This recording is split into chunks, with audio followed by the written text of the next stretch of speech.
You know, I asked you this question, Sadhguru, in the context of the student protest that we are seeing. And I was very intrigued by the position that you've taken on the Citizenship Amendment Act, where you came in and said that a lot of these protests were misdirected. Why do you feel this way, Sadhguru? I'm not saying… Have you read the Citizenship Act? I have. You have read. Yes. Tell me, against whom is it? But it's, Is it targeted against somebody? it's against the idea of India which says that we look at all religions as being equal, and if we look at persecution, we should ideally look at persecution regardless of which religion the persecuted person belongs to. Don't you agree, Sadhguru? See, we are talking about minority persecution, Correct. not religious persecution. In a adjacent country, not in our country. This has got nothing to do with the Constitution of India as it applies to Indians. This has got something to do with people who are left behind during the partition time. They stayed back thinking they can live well there also. Nobody really understood these two nations will become so separate. Nobody understood what this line is. So those people who got stuck there and they've been persecuted, for them who are already here for 10–15 years and they don't have anything, they don't have an identity, you're just trying to give them an identity, you're not welcoming new people.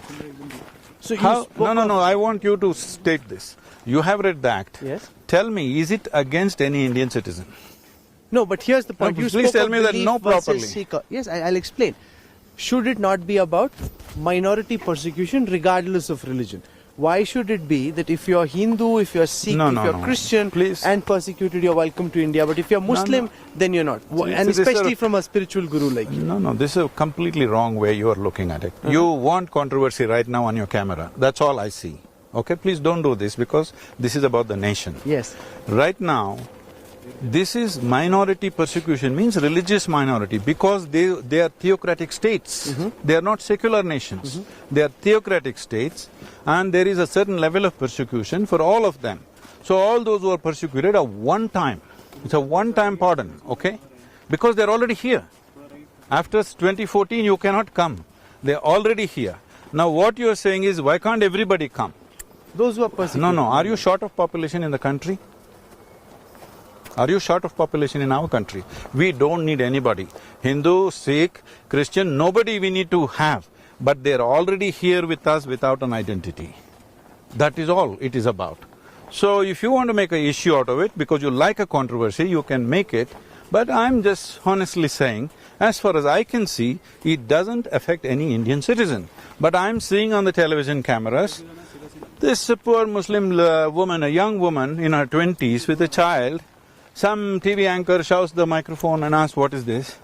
She's saying, we are all Bharatvasis, just because we are Muslims, why our citizenship is being taken away? But the anchor doesn't make any effort to correct her and say, this is not true, your citizenship will not go. He doesn't say that, he just enjoys the controversy. Why are you guys doing this? Is it true that young Muslim woman will lose her citizenship? No, of course not. Then why are we doing this? But what do you make of the fear? There is a sense of palpable fear. We're seeing what's happening at Shaheen Bagh. The failure, that is because of the kind of things that have been communicated. Government has definitely failed in its ability to communicate the idea, okay? What is simply for somebody else, nothing to do with you, you're protesting thinking it's against you, but somebody obviously communicated it this way, right? And you are also trying to say the same thing now. Don't say this. This is not about Hindu-Muslim, this is about the nation. This is not at all about the Hindu-Muslim because it is not concerned with the Hindus in the country or Muslims in the country. This is about people who are already in the country from another nation without any identity. You're just trying to give them one-time identity.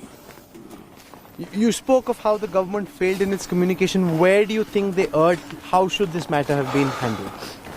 Probably such a benign issue, they never thought this will be organized this way. It is definitely a lapse. No question about it. It is a failure. Unfortunately, right now, Indian states are here, Karnataka is here and Madhya Pradesh is here, seeking investments and stuff. Tell me, right now, if you want India's economy to explode into growth, the most important thing is external investments. We are looking at $2 trillion investments. Who will invest their money in a place where buses are burning on the street? All of you guys just enjoyed this, unfortunately. Please don't do this. Buses are burning on the street. First of all, buses don't belong to the government. Buses belong to us. Why are you burning it? It's our money. And who will come and invest in our nation when buses are burning? Why don't you tell the people clearly, this is not about you, this is about somebody else? So why do you think these students are protesting? One is you spoke about the Muslims protesting. There are lots of young students from IIT, IIM, all kinds of colleges and universities. Initially it happened, I don't think they're continuing to protest because I think they all realize. Some are protesting about fee hikes, some are protesting against police atrocity, whatever. Those are different issues, I don't want to get into all that. These are law and order issues. Don't make it into a national issue, it is not. Local issues. Local sub-inspectors and DSPs should handle. For everything you want to make a national kind of a crisis, it is not. But people are hurt. Some people are feeling insecure. Please reassure them there is no danger to your citizenship. It's very, very important. Indian citizen, whatever religion you have or you have no religion like me, all of us are safe because this is not about… CAA is not about us. It's about a few people who come from outside and living in our country without any human identity. What's the way to heal? What's the path to Please, ensure? all Because of you you've got- media should speak. I am asking, why is this anchor pushing the microphone in her face and when she fears and she's crying? She's genuine, her fear is genuine. That young Muslim woman is genuinely crying out of fear that my citizenship will be taken away, there's a law like that. Why can't you say that's not true? You won't say that. Because you want the drama to go on, why? Would you say there's a need for greater communication as well? That Definitely. protesters sitting at Shaheen Bagh for members of government, ruling party to go out, speak to them, assuage their feelings and concerns? Definitely, whatever needs to be done has to be done to tell the citizens of India, irrespective of what I practice is not government's business, first of all. See, when it comes to communication of an idea, when wrong communication happens by vested interests, whoever did that, I don't want to go into the detail, isn't it the responsibility of every citizen, particularly media, that this is not true? Has any media come out clearly and said, this is not true, don't get excited about this? No. Do you think that a lot of the apprehensions were also created because senior ministers initially linked the NRC and the CAA? Possible. And therefore, you know, a lot of this is not necessarily media creation. There's so many That is different true. comments in Parliament, I agree with that. I agree with that. Some people gloated about it, how we're going to hit you with this, because even they did not understand what the policy is about, what the law is about. So some people gloated about it, some people misused it, all this has happened. But let's understand, we as a nation, we still have 400 million people who have not eaten properly. Correct. What is our responsibility for them? We need investments to grow. You will not get any investment from anywhere when you show pictures of burning buses on the streets. I don't want to invest my money in a place where things burn. Who wants to do it? You've been here at Davos. What's the buzz that you picked up about India? These burning buses, social unrest, has that been? Because we spoke to Kamal Nath. Everybody is excited about India's possibilities. At the same time, this question has come up to me again and again. What about the civil unrest? People asking you about Yes, this. What yes. are they asking you, sir? The same thing. Is it really in control? Is Narendra Modi's government in control of what's happening in the country? I said it very much is, because they're young people, they don't want to deal with them harshly, things are happening, whatever. I am not a spokesperson of the government, but I'm definitely speaking for the nation. I'm saying, if there is something we disagree, there are places to debate. There is a parliament to do that. If parliament is not good enough, we can set up various debates, media platforms are waiting for debate always. Debates are possible. Why burn the buses and create this visual which completely puts the country backwards in a negative picture? Do you believe it's a bit of a wasted opportunity at a time when 400 million people still don't have food to go into their mouths? This whole focus on very divisive issues, is that in some senses a wasted opportunity? No, how one way of looking at this is, see, there are contentious issues in the country. Sir. If you don't have the courage to deal with them, then you cannot make the economy grow. So putting them aside quickly and focusing on economy is a wise thing for any government to do.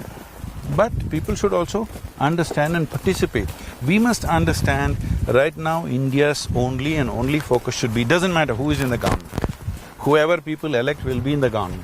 People think I'm supporting one party, this is going on all over the social media.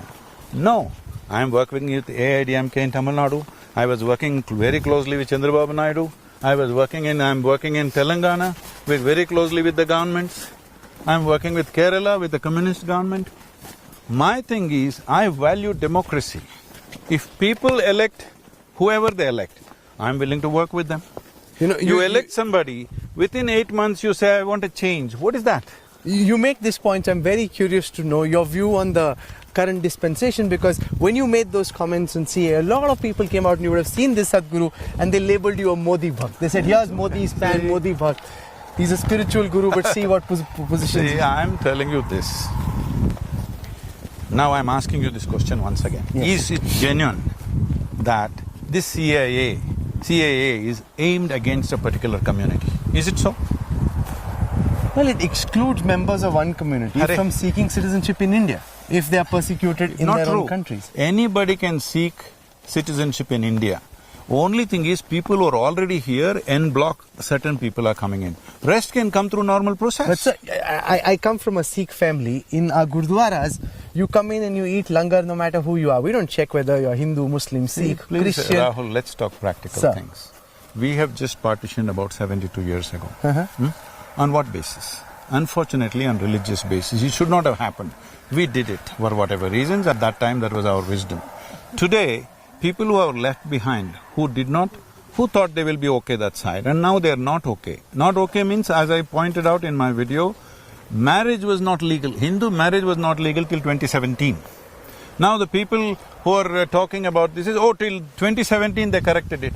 What about 1948 to 2017? Your marriage is not legal. Do you know what that means? No, but what's your counter on Ahmadiyas, Hazaras, who are persecuted minorities in their countries but persecuted nonetheless because of their faith and belief? See, do you have enough population in your country? Sure, of course. More than enough? Yes. Or too much? Yes. You have too much population. We have enough. So do you want to have 50% of Pakistan back in the country because economically they're not doing well? Small minority. No, because economic minorities will come. Okay. We cannot welcome, we cannot afford to. We cannot afford to bring anybody. Even if they're Hindu, you can't afford to bring them. We are only talking about, this law is only talking about those who are already inside. What do you want to do? Where do you throw them? They won't take it back. Take them back. Nor do these people can go back. They have nothing left there. What will you do with them? What kind of logic is this? You spoke about too many people already. Does that indicate that you would strongly back a population control law? Is that something? 100%. I am the only one for last 25 years talking about it and being popular with every religion. Hindu, Muslim, Christian, everybody hates me because I am saying first control your populations. Because we are too many people for the land that we have. You think there should be hum do hamare do, seal like? See, you cannot, in a democratic country, you cannot control forcefully, but by incentives you can control. You can incentivize those who consciously decide certain things. Incentivization has to be there, otherwise nature will take care of you. See, if you don't do it consciously, nature will do it in a very cruel way. So, you sidestepped my question on responding to critics who are labelling you a Modi Bhakt. See, you are a journalist. Yes. Your name is on. Yes. All right, your face is on, your name is on. There are a whole lot of them who are anonymous journalists. They can say whatever they want to say. See, if I say something, if there is a lacuna in what I have said, please point it out to me. You talk about my mother, my wife, you're not only illiterate, you're also uncivilized. That's all I can see. As we come to the end No, of I'm this asking, interview. what kind of people will attack the woman in your home? No, it's not fair. It's not right. It's not right. Because you're uncivilized, that's all it is. It's not right. What is there to say about They them? can have a view on the positions you're taking, but to attack somebody's family member is totally not right. That's all that's happening. Has anybody pointed out what's wrong with what I have said? Has anybody done it? Can you do it to me? No. Because there's nothing wrong, you just don't like it. If you don't like me, it's your problem. What can I do? You just soak in your own bile, I don't. I'm fine. You can say whatever you want. I'm in a place where nobody's opinion does anything to me. And never ever I have identified with any political ideology or party. My only thing is, if people choose somebody, I support them for 5 years. After that, if you choose somebody else, I'll support them for the next 5 years, because I value democracy. If you think democracy is nothing, your opinion is everything, I'm sorry I'm not with you. Sadhguru, as we come to the end of this interview, which is just had such a beautiful setting here along the Davos Lake, I want to get you to tell all those who are watching a bit about the mindfulness retreat, the sessions that you're doing over here in these very, very stressful times. What's your... These are not stressful times. No, for everyone, in different ways. No. Times are not stressful. Individual people can be stressful if they wish to be. I'm not stressful. Okay, so what's your message for the youth in terms of keeping their sanity, their heads on their shoulders, and not getting swayed by all that they see around? So we need to understand this. If you want to create a quality society, a quality nation and a quality world society, the most important thing is you create quality human beings. If you don't do any work on quality human beings, and then you think there'll be a fantastic world, those who talk about your mother and wife for every small thing, how do you create a quality world with these people? Unfortunately, they are minority, okay? If that becomes majority, you will have to leave this world. Fortunately, they are minority.